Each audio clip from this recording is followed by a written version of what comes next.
ভর্তা খেতে কার না ভালো লাগে? আমাদের সবার প্রিয় ভর্তা। সে যেকোনো ভর্তাই হোক।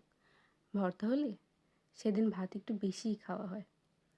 আজকে আমি তৈরি করে দেখাবো ঝটপট উপায়ে টমেটো আর রসুনের ভর্তা। যা একবার খেলে বারবার শুধু খেতেই ইচ্ছে করবে। টমেটো, রসুন, পেঁয়াজ, মরিচ এগুলিকে সুন্দরভাবে ভেজে নেব। এরপর এগুলোকে একটা পাত্রে তুলে নেব।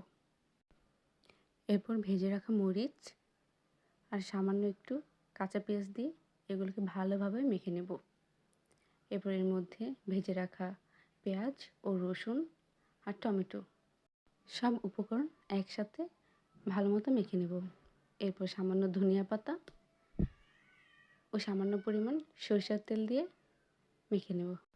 ব্যাস তৈরি হয়ে গেল আমাদের রসুন টমেটোর ভর্তা।